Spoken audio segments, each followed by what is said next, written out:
走出妇科的门，我茫然道：子宫萎缩，这辈子都不会有自己的孩子了。是哪个畜生给我下了1年剂量的绝育药？大家好，开始今天的分享之前，希望你能给人间烟火点个订阅，我将会分享更多优质的内容。回家的路上，我崩溃地喃喃自语：不会是公婆。因为虽然公婆待我有点苛刻，但我和志远结婚5年，他们就催着要大孙子，就催了5年。在我上个月过完29岁生日后，公婆直接搬进了我们的小家，每天看着我喝中药，还查验孕棒。难道是老公？这时，一条短信突然跳了出来，是信用卡副卡来了短信通知，刷了2万块，扣款方式南京路的一家 LV。副卡里存着我和老公每个月各自打进去的5000块，卡一直放在老公那里，他几乎都没有用过。这件事让我的心里留下了一个阴影。晚上，志远回来了，一手捧着红玫瑰，一手提了个小袋子。照例给了我一个回家吻后，他拆开小袋子，拿出一条丝巾，在我脖子上比划：老婆，我们真是心有灵犀，你连我准备的惊喜都知道啊！我愣住了，只有丝巾吗？他没注意到我的失态，无奈地说着：我最近炒币亏了不少钱，没能给你买更好的礼物，对不起呀，老婆。我敷衍了他几句，心里不太高兴。大概是女人的第6感直觉作祟，我怀疑老公出轨了。下一刻，我断定这不可能。凡是见过赵志远的亲朋好友都说，他是全天下最不可能出轨的老公，是24孝模范好男人。我们是相亲认识的，他长得很老实，是农村人考进城里，毕业后通过人才落户政策留在市区里的，为人上进。我对他没有一见钟情的感觉，但感情多少还是有的。不想为此捕风捉影，在心底留下什么疙瘩，我偷偷地拿过茶几上老公的手机，输入我的生日，密码错误。这时，老公的手机屏幕亮了下，一条信息跳了出来：这包真好看啊，我很喜欢，改天请你吃饭哦。心里咯噔一下，我从沙发上弹跳了起来。想了很久，我去换了套维密的内衣，打开浴室的门，学着电影里的经典桥段翘着手指，朝他撩拨的笑：老公，明天你刚好休假，我们来开心一下呀。他看了眼我的衣服，兴致缺缺地说：老婆，我好累，想多休息一下。我愣愣地看着他，心里瞬间凉透了，身上也冷，忍不住打了个哆嗦。他出轨了？那么是他给我下了药吗？这晚我失眠了。第2天一早，我就起床出门，直奔离婚事务所去了。老板是发小，不仅给打离婚官司，还提供证据收集业务，处小三业务。坐在他对面，我给他看了老公最近的各种异常证据。志远10有8九出轨了，你帮我查下小三是谁，再调一下他的账上的流水，帮我搜集证据。发小白了我一眼，吐槽：精准扶贫可没几个有好下场的，但凡你多看看新闻频道也知道了。看他的表情，似乎早就预料到了。我很震惊，你是不是已经知道什么了？他耸了耸肩，翻开了一个文件夹，指着一张照片上的女孩说：你自己看，这样的照片还有很多张。女孩捧着孕肚，依偎着赵志远，笑得一脸青春明媚。赵志远真的背叛了我们的小家庭。哪怕做足了心理准备，这一刻我还是崩溃的大哭大叫，死死盯着照片上的女孩，我的眼睛热得要给照片啄出一个洞。我不敢信她就是小三，怎么会是她？我苦涩道。女孩叫白淼淼，是川省山区里走出来的尖子生。2年前，她考上了985，可惜家里把高中奖励他的奖学金都拿去凑钱给他弟弟买了房，害得他差点没能上学。我听说这件事的时候，正在老爸的办公室给他整理招生资料。他是那年的招生主任，见报了名，却迟迟联系不上新生，也很急。出于对女生的同情，还有老公的怂恿，我就自告奋勇去白家捞人。为此事钱也花了，人脉也用了，可得到了什么？我恨得磨牙，恨不得打死这个不要脸的贱人，顺带锤死赵志远。我开始忍不住地怀疑，他俩是不是一早就勾搭上了？为了让我乖乖离婚，就给我下了再也生不出孩子的药。你也别急，他俩的事我已经叫人去查了，如果查到有夫妻事实，就能起诉他，判他个重婚罪。你们夫妻俩账上的流水，你签个字，我就能去银行调出来。发小对我一直很关照，我自然千百个放心。好，这件事就麻烦你了。回去的路上，我不停地想着一会儿怎么和赵志远对峙，怎么扇他2耳光，拼命扯他的头发。但是理智阻止了我。爸妈已经回老家养老了，如果这时候我闹起来，指不定赵家一家人能揍我一顿，还能开始销毁各种证据。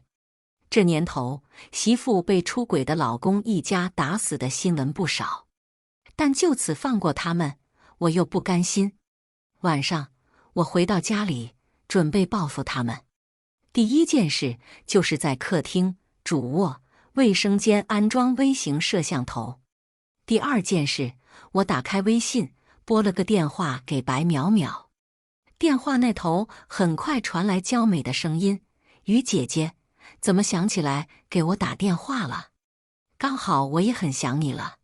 曾经，我也当她是亲妹妹看待的，可惜我拼命忍住怨恨的情绪，亲昵道：你不是一直想要经济独立，所以才炒虚拟货币，还让志远带你的吗？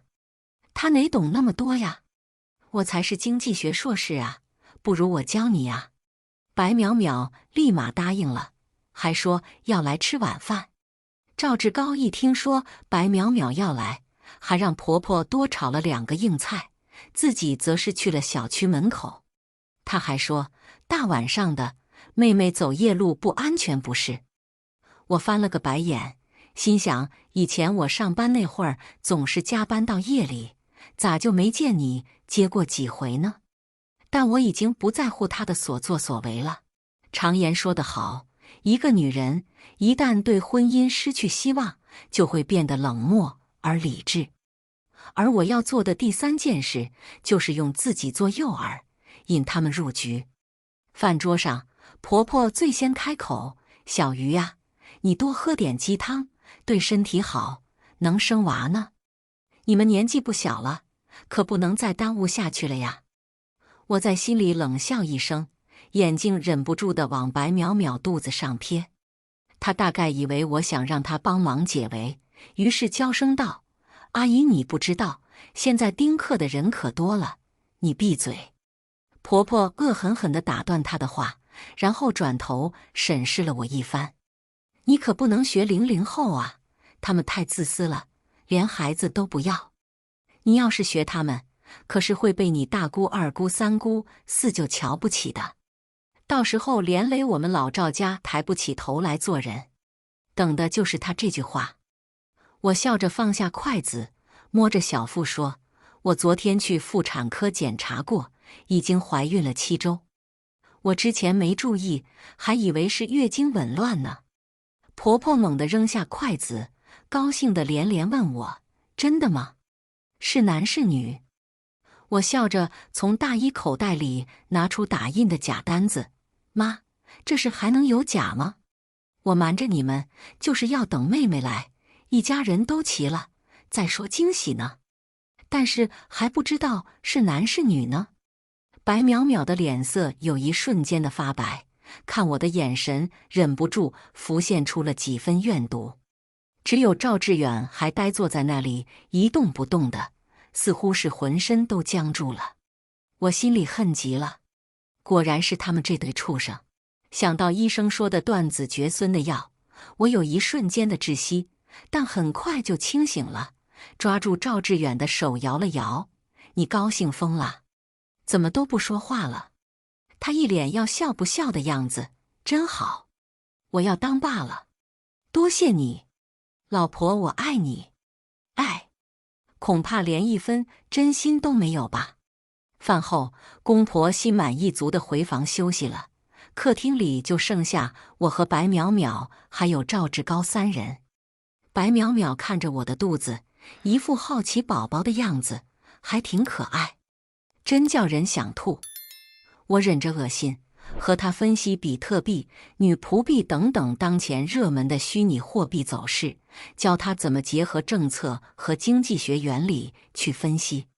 白淼淼听得很认真，最沉迷炒币的赵志远却一副心不在焉的样子。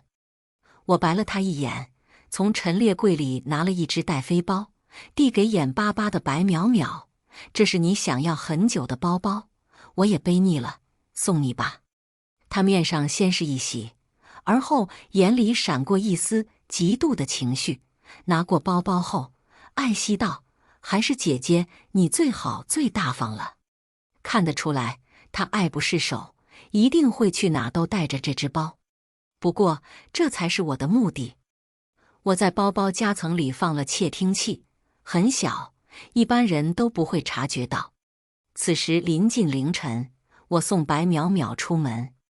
赵志远主动说：“我开车送她回家吧，这么晚了，多危险啊！”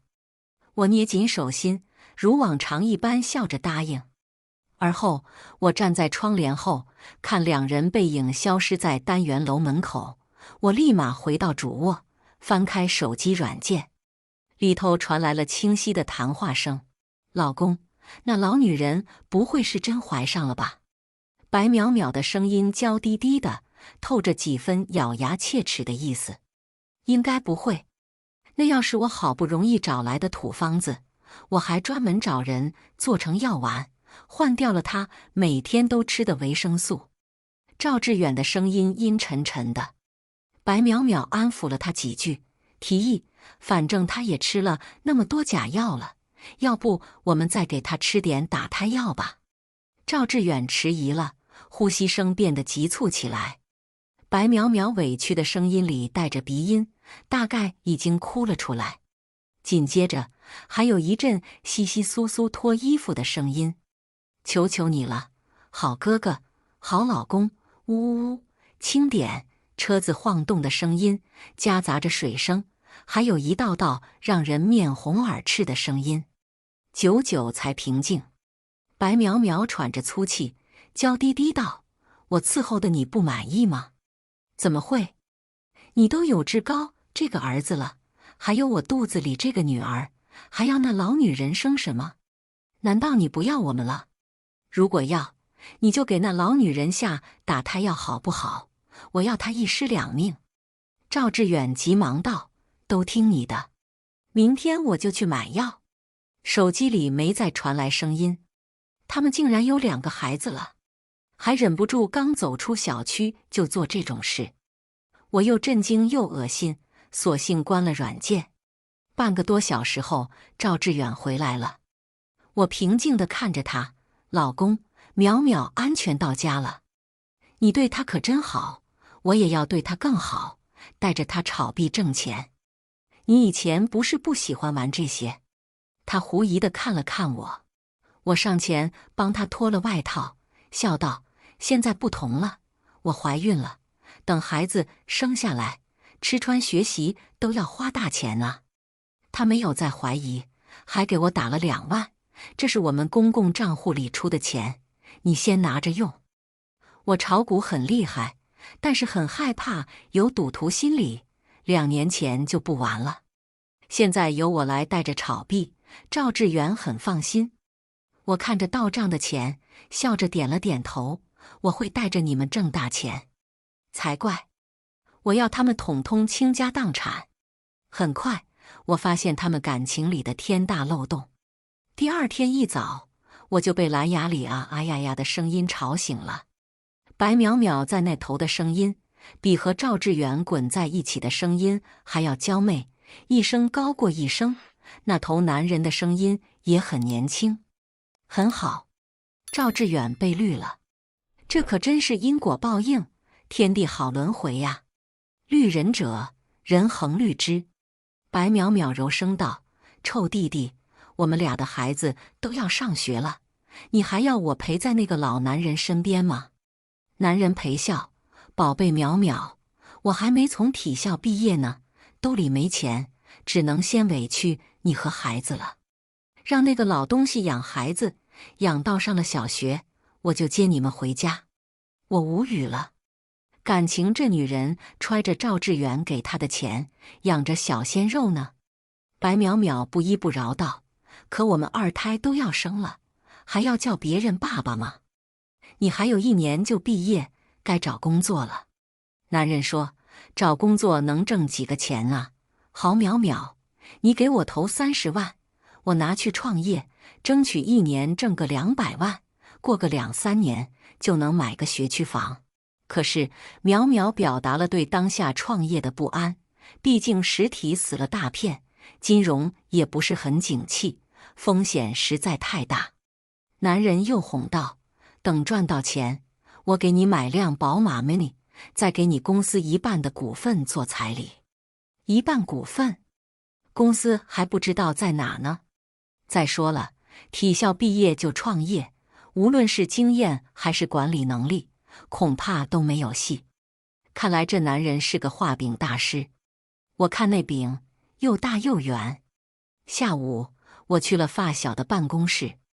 赵志远想伙同他的小情人，要我的命，我的财产，还害得我再也不能生育了。我要他们后悔。发小面色一变，郑重道：“他们真是太下作，太泯灭人性了，的确要好好治一治。不过，你想要怎么做？”我费力压下满腔怨气，冷静道：“白淼淼生的孩子不是赵志远的，我想让孩子和赵志远做亲子鉴定，让他们狗咬狗。但一时半会儿，他们肯定不会将孩子带出门。”发小点头。我想了想，道：“不过白淼淼养了个小白脸，2人想创业。这样吧，我想办法带他们去炒虚拟货币，让他有钱，以便更早地投奔小白脸。”发小笑道：“没错，欲使人灭亡，必先使其疯狂。只要挣到了钱，小三必会嫌弃色衰的赵志远，到时候就有好戏看了。”接下来几天，我每天都挂着蓝牙，头发放下来遮住耳机，谁都没有察觉我的异样。最近白淼淼很忙，晚上她前半夜被赵志远翻来覆去的疯闹，后半夜就去小白脸那里找回尊严，一夜陪睡2次。到了白天，她竟然还能精神饱满地学习炒币。她投了2万，买了10倍杠杆，也就是能当20万去投资买跌还是买涨，也就是做空还是做多。我指着国际新闻告诉他，近期国外上届巨股放出消息，他名下的所有产业都可以用比特币来交易，那么比特币一定会疯涨。白淼淼半信半疑，买了涨。果然，第2天早上翻开一看，他的增值了10几万。他高兴疯了，但我没告诉他，若是买错了涨跌，一夜之间所有的钱都会化无乌有。因为杠杆原理是，他投了 N 万元，一旦亏空了 N 万元，又没有及时补仓，他的钱就会直接亏完。而挣了钱，他靠杠杆挣的钱，要给部分作为平台的佣金。这也就是为什么常说，你可能挣到钱了，但是庄家绝对不亏，只会赚得更疯狂。金融市场直接关联大资本，因此一直如此可怕。而且炒币很容易上瘾，做空头还是多头，说到底就和赌博是一样的，稍有不慎，前一脚还是天堂，后一脚就得直接跌进地狱了。我要的就是他们迷上这种软赌博的感觉，而后一起死在地狱里。在炒币市场玩杠杆，一则要赌眼光，选择长线还是短线的做空做多；二则要看个人的资金。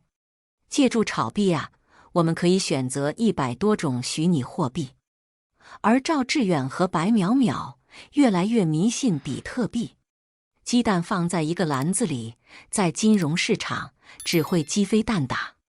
赵志远说，都说比特币是比对着美元和黄金走势做的涨跌，还是这个最靠谱。要是再早10年就好了，如果我那会儿买，花个几万，现在身价都破亿了。白淼淼听得心花怒放，两眼放光。我美滋滋地看着后台的货币量，短短2天时间翻了10倍。那是现在比特币要是再硬挺一些，翻倍不成问题，我们只要持续做多就成。通过10倍杠杆，我们的钱会翻20倍。赵志远有些犹豫，他到底是炒过股的，知道做杠杆的风险。但是白淼淼已经陷进去了，轻软着声音道：“姐夫，你就买个50倍杠杆嘛，到时一下涨个500万，你都能自己买房了。”买房？我心中冷笑。50倍杠杆就是他们投的钱原本可以支撑50分钟的破产，但因为杠杆，1分钟就能叫他们破产。若是加仓，倒还是能再撑一段时间，他们可没钱。我很清楚，赵志远的口袋里也就10万块了，其他钱都在公婆那里收着呢。当下，我主动把全部身家30万现金流投了进去，笃定道：短线持有比较安全，毕竟我们投了这么多钱。这样吧，明早再抛售。他们双双点头，兴奋不已。第2天，白淼淼的户头多了40万，赵志远的户头多了200万。志远，你把这些钱都存我户头吧，以免这个老女人到时离婚清算财产，你还得给她1半的钱呢。赵志远不答应。白淼淼就开始哭诉自己一个好学生，却为了他当了几年的小情人，没名没分的生下了孩子，过得多苦。撒娇、服软、扮可怜，这一套小三标准动作，可算是被他玩明白了。但出来做小三的，大多都没有长线投资的眼光，白淼淼也不例外。赵志远和他缠在一起，这日子啊，只会过得更糟。赵志远耳根子软，只好说：“那好吧，但是这些钱你可得藏好了，免得家里那个闹翻天。”哎，我现在看见他那张老脸都觉得恶心，我听得心都死了。这就是我自己选的好老公。当初放弃了家庭更好、工作更好的相亲对象，选的24孝好老公。两人又腻歪了会儿，赵志远才离开白淼淼那里。白淼淼立马给小情人打了电话：“宝贝，你快回家，把孩子也带回来。那个老男人今天不会过来了。”10几分钟后，我就听到了熟悉的男声：“宝贝淼淼，再辛苦你陪那老东西一段时间。我最近已经注册了公司，叫蓝田威股份有限公司。”白淼淼高兴坏了：“是吗？那接下来就等公司开户了吧？”男人亲了白淼淼好几下，才说：“是啊，我明天就去银行开户。但户头里至少要存500万，别人才相信我们公司的实习，给我们单子做呢。”白淼淼吃惊道：“不是说好30万吗？”男人哄道：“多投一些就能多赚些。再说了，你现在玩炒币，挣这么多钱，放着也白费了。不如投资我们自家的产业，早点和我住上豪宅呀。”我不禁感慨，这人的饼真是越画越大了。但是白淼淼碍于孩子，只好把钱转给了男人。深夜，耳机那头传来白淼淼均匀的呼吸声，而后还有男人很小声的哄人声音：“宝贝柚子，你放心，你给我投50万，等我把公司做起来，就带你回去见父母，打算结婚。你放心，你给的投资，我会加倍给在你的彩礼里面。而后男人挂了电话，又打了几个电话出去，算下来，他得有5、6个情人。我想了想，这男人是在玩杀猪盘呢，利用女人爱慕的心理去收割他们的钱包，事成之后立马抽身逃走。从前杀猪盘往往会盯上性子弱、好骗的女孩，后来反诈出来，他们就换了人选，主盯小三群体。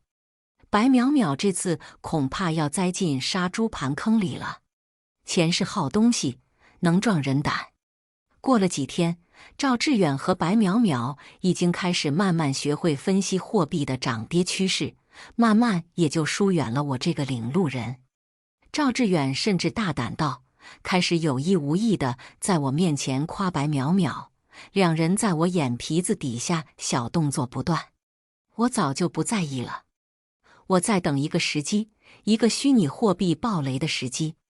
因为我在投行工作的朋友打来电话说，炒币的大老板已经跑了，连带公司都搬去了海外。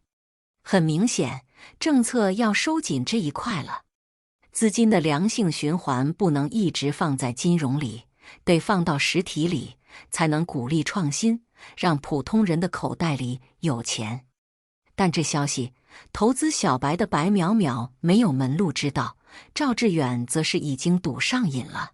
当晚，赵志远开车送白淼淼回去的路上，豪气道：“我们挣了这么多钱，很快就能摆脱那个老女人了。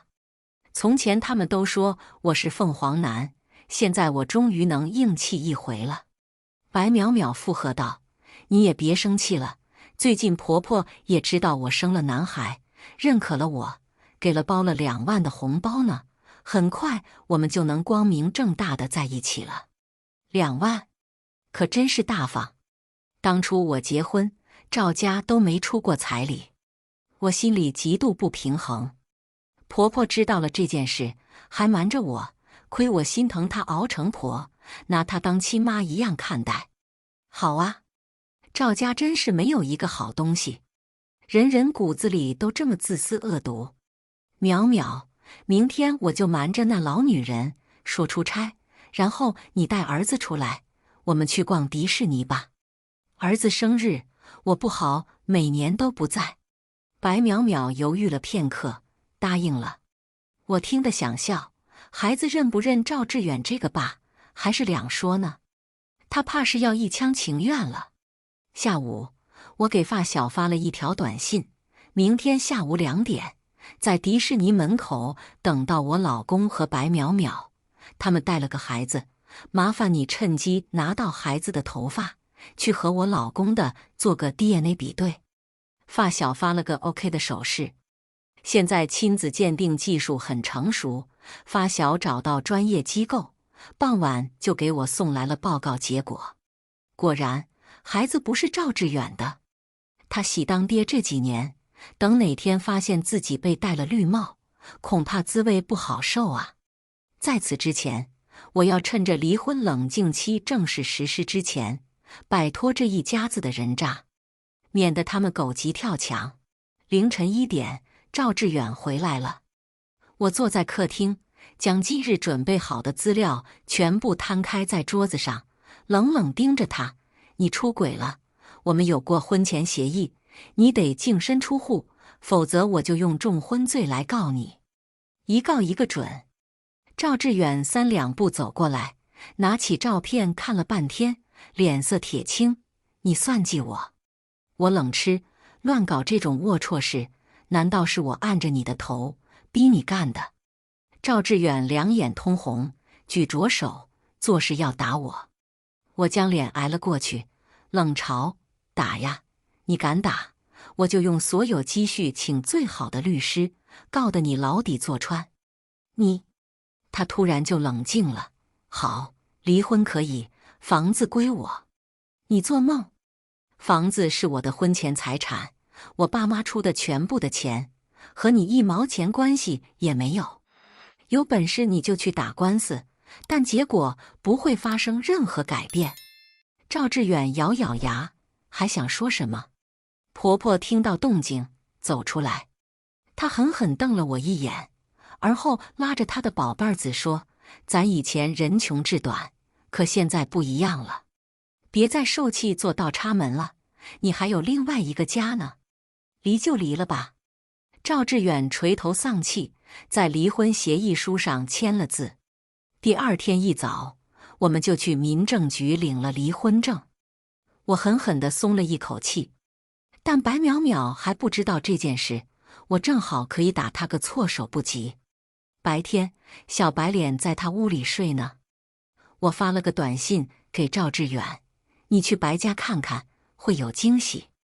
那个惊喜会绿得你发慌。”晚上7点，我在蓝牙里听见怒吼声：“白淼淼，你竟敢背着我和其他男人好上了！孩子不是我的，你怎么解释？这份报告是怎么回事？”报告我是离开加在离婚证里的，想来赵志远刚看见就去兴师问罪了。可白淼淼像是死猪不怕开水烫，还往屋里叫了一声：“亲爱的，你快过来，老东西要打我。”“老东西？打你？”赵志远气得声音发颤。我听得想笑，报应终究是回到了赵志远头上。自己都30出头的人了，还好意思说比他小1岁的我年纪大。现在别人说他老，他终于能感同身受地感到羞辱了吧？那头很快传来打斗声，赵志远破罐子破摔，和白淼淼奸夫一起进了监狱。被拘留了几日后，白淼淼才得以出来。赵志远恶狠狠地警告他：“我给你的钱全部还给我，否则我要你全家都没好日子过。”白淼淼不搭理他，不是不想搭理，而是没工夫搭理，因为小情夫跑了。他一连打了1上午的电话，那头都是无人接听。此刻他才想到自己被骗了，他崩溃的大哭。赵志远冷哼：“活该！你敢给我戴绿帽子，你不会有好下场。”不过很快他就笑不出来了，因为电子货币爆雷了，我的钱，我的300万通通打水漂了，我连补仓的机会都没有，都是因为你这个贱人，害我蹲大牢，错过了抛售时机。他悲痛道。白淼淼破罐子破摔：“有本事你打死我呀！当初你不也出轨了，不也觊觎别人的钱吗？现在倒是有脸说我了。”2个人开始掐架，言语间他们大有弄死对方的意思。后来那头的监听器没电了，我也就懒得再管他们那摊子烂事了。不过我有听熟人说，他们还是扯正了，不过一个天天被打，一个隔3差5就因为家暴被请去喝茶。看来这辈子他们都只能过得鸡飞狗跳，不得安生了。这大概就是小三和凤凰男的下场吧。后来我把他们的故事写成文案，配图发在了抖音上，一下子他们又火了，于是在城里过不下去。听说没多久，他们就搬回了老家川省，回到了他们最初的位置。以上就是今天分享的故事，希望能给人间烟火点个订阅，我将会分享更多优质的内容。